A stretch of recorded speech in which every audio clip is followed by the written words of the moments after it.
All right, welcome and everybody. Thank you for tuning in.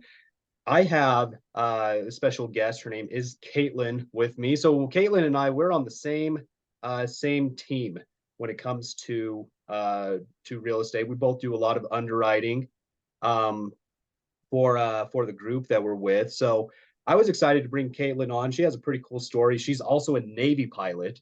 Uh, right, Caitlin? I'm right. Yes. Yeah, a Navy pilot. Awesome. I'm excited to hear a little bit about that. But yeah, why don't I just let Caitlin introduce herself a little bit because she could probably do a better job than me. Hey, everybody. Caitlin Pollini. Like Lance said, yeah, I'm a Navy pilot, currently stationed up here in Washington State. I've been stationed pretty much all over the country, East Coast, Central, West Coast. Been in about 14 years. Started flying helicopters, and then I was an instructor in a plane called a T-6.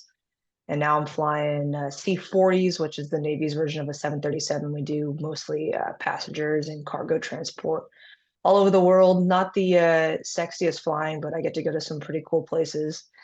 Um, I have a 4-year-old son, and that's pretty much my Navy career in a nutshell.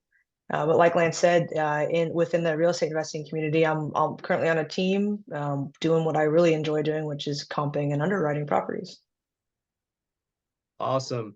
Thanks for that introduction, Caitlin. And you played down a lot being a pilot. Not exciting. I think that just being able to fly a plane is pretty cool. So tell me, how did you like get involved with the Navy? I grew up in San Diego, so huge Navy town. And then I'm kind of a cliche. I saw Top Gun when I was 10 years old, and I wanted to be Tom Cruise. Got into flight school, started doing formation aerobatic flying, and I was like, you know what? That kind of flying is not for me. I didn't really enjoy that, so I started leaning more towards helicopters. But it was really growing up in San Diego and just being around Navy people, people in naval aviation. My best friend's dad, he was in the Marines, but almost the same thing. He was a Marine pilot, and that just got me kind of leaning towards the Navy. Um, and I just stuck with it since I was 10. I was like, this is what I wanted to do, and I'm going to do it. That's phenomenal. So like how did being in the Navy, how has it changed you or shaped you as a person? Um, in some ways it has, in some ways it hasn't. I wouldn't say I was timid growing up, but I wouldn't get outside my comfort zone a lot. Um, and now I have no problem speaking my mind. I it's kind of it's helped my confidence in some ways. And in other ways, it's allowed me to be the kind of like the silly. Aviation is very different than what you think of in the military. Yes, it's still rigid, and we still have, our structure and everything, but it's a little more fluid than what you see kind of in the movies. Um, and it just kind of allowed me to be my silly self. Cool. That's super cool. So I guess when it comes to being a pilot, like is that gonna like I guess what's your further career plans? I mean, is there like an airline pilot or like anything further that way? Yeah, and that was the goal. Because I fly 737s, I have a type rating. I can very easily transition to Delta, Alaska, Southwest. One of the majors.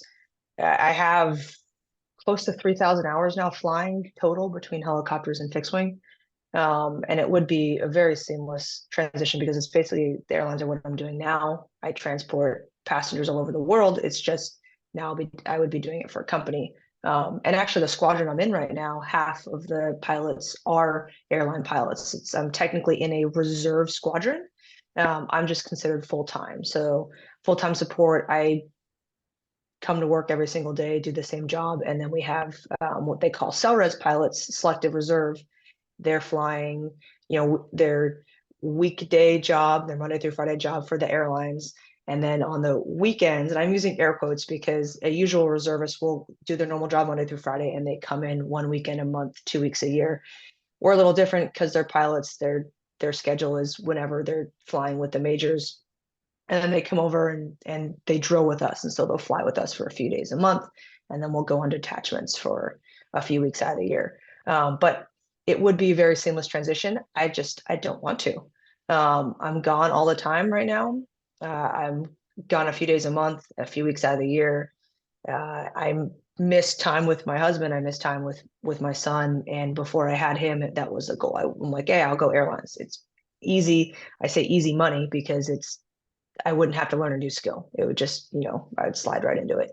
But they're gone a lot, and I'm done being gone. So real estate is really my exit strategy right now. Awesome. Awesome. So everyone, this is why I'm excited to interview Caitlynn, because she's just such just an awesome lady. And just from what I know of her and from being on a team together, and we have similar goals when it comes to real estate, entrepreneurship. I just think that she is a very good example of what a lot of what I want and what a lot of you want as well. So I'm just so excited to have her here. So, Caitlynn, why don't we talk a little bit about your biggest accomplishment? What do you consider is like the biggest thing you've done, your biggest accomplishment so far? If you had asked me 4 or 5 years ago, I would have said it was getting my wings, getting my Navy wings. It takes about a year and a half to 2 years of like constant flight training to get your gold Navy wings, and at the time that was huge. That was my biggest accomplishment. Now that I have my son Jamie, I wouldn't necessarily say it's an accomplishment that I had him, but that he's happy, he's healthy. And I think it's one of those ongoing things that when he is out in society as a functioning adult, that he will be my biggest accomplishment. Awesome. Awesome. So, I mean, I guess when it comes to like being a mom or being in the Navy, I guess what is some of the things that you struggle with the most? What are some things that really just yeah that you Time, struggle with? Time. time management. It's having kids and having a job that I don't really I have a set work schedule, but not really. It's hard to keep momentum going sometimes. I'll sit down and I'm like, I finally have a minute, and I'll start underwriting, and I'll break out the Excel spreadsheet, and I'm in my happy place, and then my son comes busting in, and if you have kids, you guys all know, it's like, Mom, I peed my pants. And I'm like, all right. And so we go, we take care of that. And then I'm like, oh, I had to give him a bath. So I'm like, there's 30 minutes. And I'm like, oh, look, it's dinner time. And then I start making dinner. And I'm like, then I sit down after dinner and he's in bed. I'm like, now's the time. And then I get a call from work. They're like, oh, Seaman Timmy fell in the well. Like it's always something sometimes. So really it's finding the time. So, how do you deal with that? How do you mitigate that? Because that's something I struggle with too, and I imagine a lot of people do. So, what are some things that help you? I don't know if it's create more time or organize yourself. I guess what does Caitlin do? It's create more time. So I get up early. Usually I'm up about 6 o'clock in the morning. My son doesn't get up till 7:30. So that gives me uh 30 minutes in the morning. I meditate. I have a little book that I write down all my intentions for the day. Like these are the things I need to get done today. I'm actually starting to use a new program. We'll see how it works. It's called Reclaim AI. Manny actually suggested it, and it interfaces with Google Calendar, and it has any tasks I put in there. It looks at my calendar and says, okay, here's where she has time, and it will throw it in there. And if I don't get that task done, it'll automatically move it to the next time block. And this is going to work with scheduling as well. So I can schedule different things in there. And if I set them for a high priority, it will never move it. But if I say this is kind of like a medium or low priority, if I don't have time for that, it'll move it where it has seized time in my schedule. So with that, I should say time blocking as well.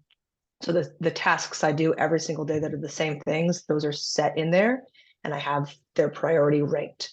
And so it's time blocking in a sense that where I have all these things stacked in there, but this system will kind of move them around depending on their priority level.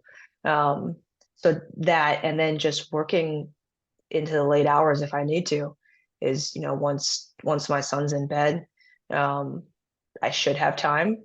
I also don't tell the Navy. I'll be at my desk at work and I'll have my laptop and we have Wi-Fi in the building. So I'm like, I got time now. So I'll do it while I'm in the office because when I'm not flying, I'm not really doing a whole bunch. I'm a lieutenant commander. I'm an O4 in the Navy, so I'm in more of a supervisory role. So I I mostly get in, I check my emails. There's a system I get into where I muster people and um I'm the admin officer, so I do some like drill adjudication. So I'm like, okay, this person was here, and I approve, essentially so they can get paid. And once I do that, other than like some paperwork coming in that I have to review, I'm not doing a whole lot. So I'll be at my desk at work, and I'm making time because I have Awesome. time on my work schedule to do these things. Awesome. And I don't think you have to worry about the Navy seeing this video. Out of the 5 subscribers I have, I don't think any of them are Navy people. My mom's not in the Navy, so I think we're okay there. But And you I mentioned reclaim AI. So I mean you explained a little bit about that. Maybe you can share that with me and I can put it in the description or something. And Yeah, there's a 14-day free trial right now. It is, they have a free plan and they also have a paid plan. I think I'm on I mostly set it up the first few days. So I'm like day 11 right now of my free trial. And then I'll probably use the paid subscription because it does more than just that. Like task stacking habits. You can also, I'm hoping it's going to be like my Calendly. It it allows you to schedule like meetings and send out like a scheduling link. And so people can look at your calendar, not necessarily see what you're doing, but look and see when you have free time and schedule a time to meet with you there as well. that's awesome. So I'll put a link in the description and I'll check it out myself. I mean, obviously it's not a sponsor or anything. I mean, I don't know if I'm allowed. No, I'm not getting paid for this either. I'm like, hey, it's a new thing. We're talking about time management and how to free up some time. So maybe this will help some people. Awesome, awesome, very cool. So when it comes to like, I mean, we met because of some collaboration, right? I mean, we Mhm. started on a certain team, and we're on another team all together now, and we both work in underwriting. I mean, we have some experience in like calling agents and doing the real estate thing as well. So I guess how would you like to collaborate with others? What's your favorite way to collaborate? I mean, just working as a team, like being in the Navy, it's all about, like, teamwork. Teamwork makes the dream work. Um, but I don't like to work solo, and I don't know a whole lot of people that actually do. People say that, oh, I want to do it all alone. I'm like, no, you don't. Like you want someone to come in and take some of the load off, someone to do the things that you don't want to do, because there's always going to be something you don't want to do. And that's what I found out from the first team is I don't like being on the phones. I don't like calling agents. It's not my thing, but I do really enjoy comping and underwriting. And so that's how I'd like to work with people. If you're going at it solo or you're going at it with one other person, you guys are on the phones all day calling agents, and you're like, man, I just really hate getting on my computer and underwriting these properties and comping these properties. And I really wish someone would step in and do that for me right here. That's what I like to do. Um, and I'm also working with my sister right now. She's officially my sub two business partner. She does not have a real estate background, but she does own her own company. And she's essentially an integrator, just not on the real estate side. She contracts with different companies and she does their systems, their processes. She does a little bit of marketing. She does SOPs. She's worked with CRMs. Like she's done this. Just she doesn't have the real estate background. So I'm bringing her in as my business partner with that knowledge. I'll have my real estate knowledge, and together we're going to form this integration mastermind team. Uh, and that's how we hope to work with people. So if you're looking for somebody to kind of streamline your business, to come in and set some to control the chaos a little bit, and also do some comping and underwriting, we're your girls. Awesome. There was a lot there. So I just want to stress real quick because I think a lot of people that will be watching my videos are people who are just starting to get into real estate. I just want to highlight something that you said. It's a lot of people think that you have to be some extroverted, go in, not saying that you're an introvert. You actually strike me as somebody who likes to talk to people, maybe just not necessarily on a sales side. But um, I just think it's important to highlight you don't have to get on the phones in order to make money in real estate. uh, you can do all sorts of things. Your avatar is more on that comping and underwriting side and an integration side with your sister, and you created a whole business around that. There are ways to make all sorts of ways to make money in real estate, and I think that you're just a really good example of that. So I really want to stress that to the people who are watching that feel like it's overwhelming.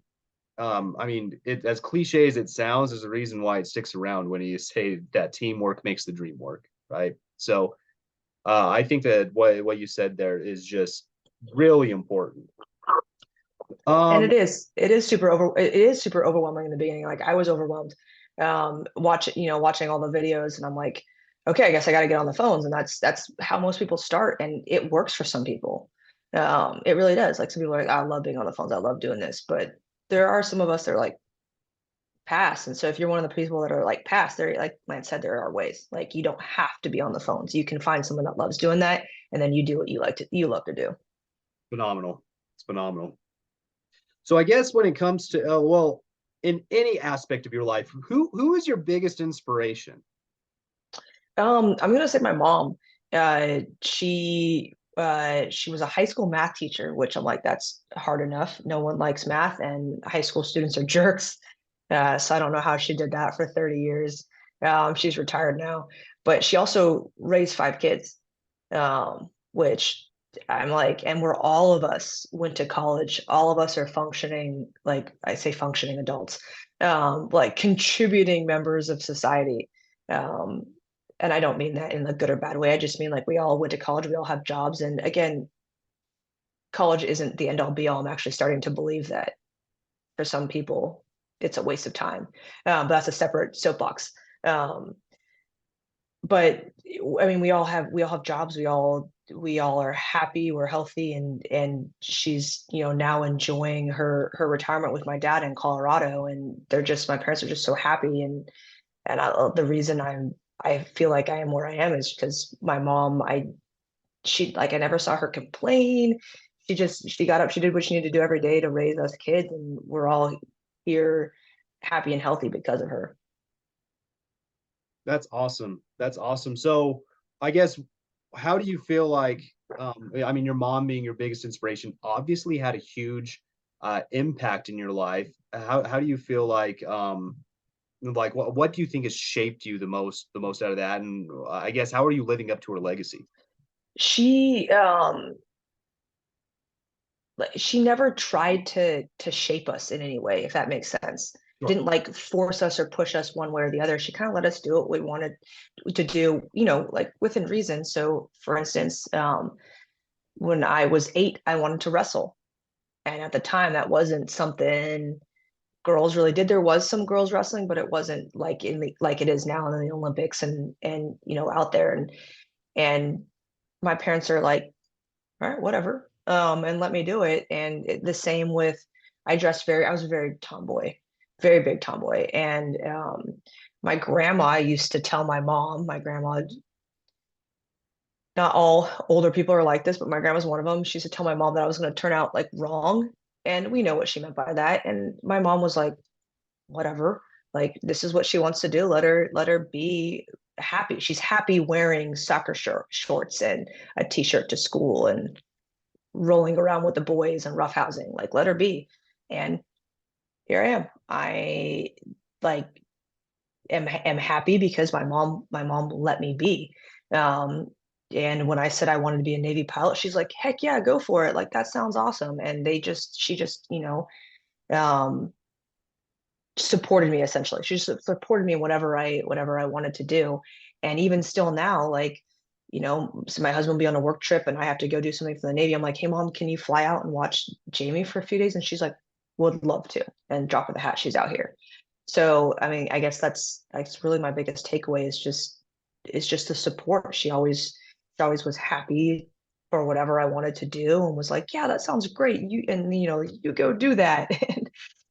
And I think that really helped is just, having someone believe that I could do that. That's awesome. I didn't know you were a wrestler. Wrestling was my pride and joy in high school. That's what I Oh, did. really? Yeah. Yeah. So wrestling I actually stopped my freshman year because it started to conflict with soccer. And I played soccer for 14 years, and I had to make a choice in high school. It was the same season. Am I going to do high school wrestling? Am I going to do high school soccer? And I don't necessarily regret doing soccer. I regret trying not to do both. Because I kind of let like peers and stuff influence me. Like a lot of my friends played soccer, so I'm like, I'm gonna do soccer. And I would say my only regret thus far in life is not sticking with wrestling, because by the time I got to the level that wrestling, or by the time that wrestling was Olympics, I would have, if I had kept going, I would have been, I believe I would have been at that level. I was pretty good. Good. I won a few California state wrestling championships in my No day kidding. when I was a That's kid. freaking awesome. So I wish I'd stuck with it a little longer, at least to see if I could have gone that far. Yeah, absolutely. Well, that's awesome. It sounds like you were quite the athlete anyway. I mean, even with soccer, it sounds like you had a pretty good soccer. I don't know if you call it career or yeah, it sounds Yeah, I guess a career would be a yeah, accurate description. that's cool. That's awesome. We might have to talk about wrestling a little bit more. I just yeah, wrestling's yeah, that's my sport. That's what I love. So I actually I know I'm kind of getting off the rails here, but Oh, I had to choose I had to choose between wrestling and basketball because I also really liked basketball. But yeah, I mean I chose part of it was probably because I'm only 5'7", but um you know I ended up doing wrestling and yeah, it was a good time and it taught a lot of discipline and individualism and yeah, I really loved that. Anyway, let's get back on track. I guess when it comes to like advice, what advice would you give to yourself 5 years ago? um, buy real estate. There's another regret. So I guess I have two bigger regrets in life. I've been stationed about 8 different places. Man, I wish I bought a house everywhere I was stationed. Um, it, I mean, it's never too late. It's never too late to get into real estate investing. But man, I wish I knew, 5 years ago what I know now, and that I had, because you move every 3 years with the military. You move. Usually, some people get lucky, but if I had just bought a piece of property in all of those places, and I mean, the military's in mostly red states. Um, Not that there's anything wrong with blue states. It's just red states are more landlord friendly, and so it would have been much easier to rent out and have property in those places. And so I wish that I had started doing this sooner, because I joined Sub Two in February, and the amount of knowledge I've gained between now and then is just, I mean, it's kind of exponential. Like you keep learning. And I imagine how much I would know now if I had known some of this stuff 5 years ago. Yeah. And I'm sure 5 years ago, if I asked that question again, like even 10 years ago, it'd be buy more real estate, right? It's Buy never more too real late to estate. start. You always wish you would have started earlier though. Hmm. So if you're thinking about starting, start today, not tomorrow. Start as soon as you can. And if you So don't have any money, you don't have to buy real estate. I'm sure you've talked about wholesaling before. That's kind of what our team's doing right now, but you don't need any of your own money to get started in real estate investing. yeah, That's something I wish I'd also known. yeah, you don't even need any of your own money to actually buy real estate anyway, right? I mean, you can start Nope. wholesaling, buying. By the way, I'll put my link in the description for to actually get into the Sub Two group. But I mean, that's what Caitlin and I are both in, and it's been really good in terms of education. So if that's something you want to check out, go check it out. And yeah, go just go learn as much as you can and go take that action, like Caitlin's saying. When it, what's your just let's learn a little bit more about you. What is your favorite hobby? What do you like to do in your downtime that you don't have? Um, I kind of know how. So, I mean, a few things. In the winter, so I'm up in the Pacific Northwest. So in the winter, we like to go snowboarding. I'm hoping, my son's 4 this year, so I'm hoping this is the year we get him on a board and up on the mountain, and that he ends up loving it and we don't traumatize him the first time. But so in the winter, snow sports, so snowboarding. Um, I got in about, when I was stationed in Texas, my husband and I got into hunting. So it's harder to do in Washington just because of the laws, and just the landscape is different. But we so hunting in the fall, and then fishing. So if the salmon start running up here, I got into fishing this 2 years ago. The salmon start running up here about end of July, August, and that's actually really fun. You can go right off the beach. I live on Whidbey Island, if anyone's familiar. It is an actual island in the Pacific, in the Sound, Puget Sound, just north west of Seattle. But you can go right to the beach and cast right off the beach, and you can see the salmon jumping right there. And they run for about a month and a half, 2 months um, in August, and that's a great time. So, and then hiking, a lot of outdoor stuff up here when the weather's nice. When the weather's not nice, which we're in that season right now, just working with my hands. I like building Legos. Love Star Wars Legos. Huge Star Wars nerd right here. And just building things in general. I'm hoping to, once I'm out of the Navy and I've gotten a little farther in my real estate investing career, and I have some more time to get into furniture making. Wow. So I mean, Just for fun. Just for fun. gosh, you're just all over the place. That's Yeah, a awesome. little bit. Yeah. Yeah. Yeah. Have you ever come to Utah? That's where I live. I live in Utah, and so I ski down here. Okay, yeah, driven through. So my parents are in Grand Junction, which is like 30 minutes from the Utah border. So we have driven through, so we've driven through Salt Lake to get to their place. And Utah is one of the places that my husband and I looked at buying a second piece of land, a second piece of property. The only problem with Utah, if we make it a second residence, is they uh, tax military retirement. So I was like, oh, boo, Utah. I know that. Yeah, I was bummed too.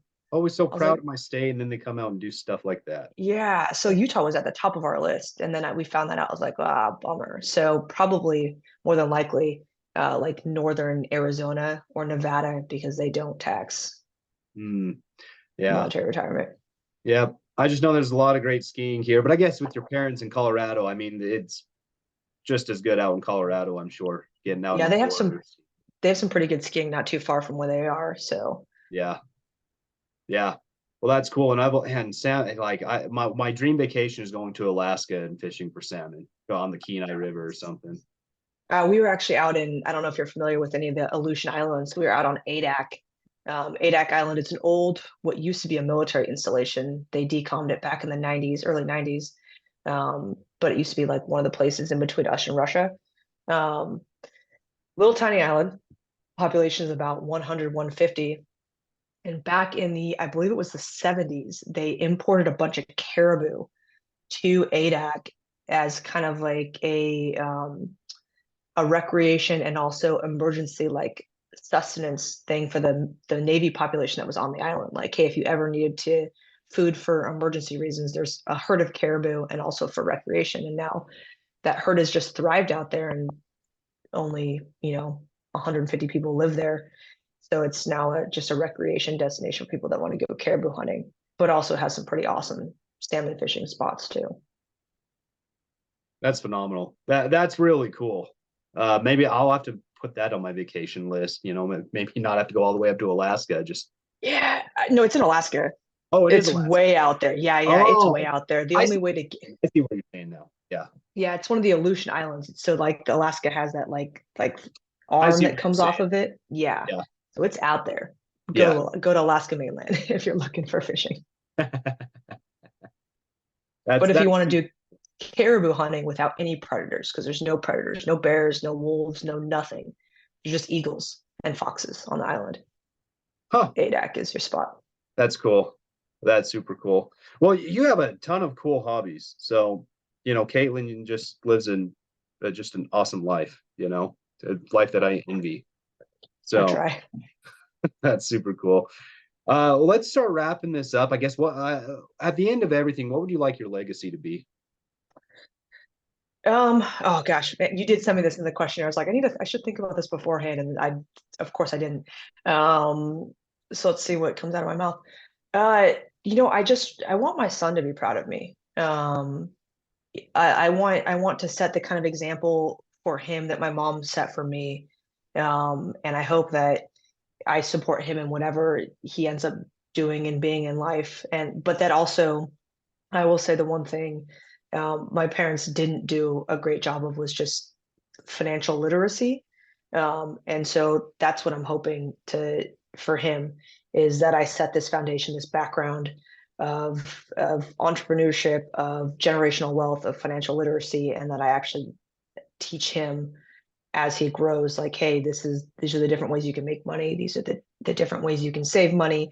This is what will help you so that you're never in a position where you have to kind of make a difficult decision when it comes to money. And I heard someone say the other day, I think it was either Pace or Vina Jetty, and I think it was Vina Jetty said something. I'm going to butcher this, that being rich means you have money, but being wealthy means you have choices. And that's what I hope for him, is that he has choices in life, that he can do whatever he makes him happy. That's phenomenal. Phenomenal. And I'm sure that you're going to live up to that because, I mean, everything that you're doing right now, and he's only 4 years old, it sounds like you're an awesome mom. So, Thank you. yeah, that's awesome. Yeah. So I guess, is there anything else that you'd like to share with me or with anybody watching? Just get started today. If real estate investing even just interests you a little bit, get on YouTube, get started today, because I really do think it is the path, the one of the easier entries to financial freedom. Awesome. Awesome. So I guess where can people find you? I'll put some of your information in the description, and if anybody wants to work with you or collaborate or whatever, how can people find you? Yeah, they can find me on Instagram at the Pilot Investor. Probably spend a little too much time on Instagram, so if you find me at the Pilot Investor and send me a DM, I will see it probably immediately. Awesome. And then you can follow all of her cool escapades that she's going on boarding. And I'm sure that, you post all sorts of just fun. I mean, people where you're flying, just all sorts of stuff. So, I do. yeah, go give Caitlin a follow. So, well, Caitlin, thank you so much for joining me, and I appreciate your time, especially in the early morning. Um, and yeah, and everybody watching, I appreciate you tuning in. So, catch us next time, and yeah, we'll catch you another time. Yeah, thanks, Thanks. Lance.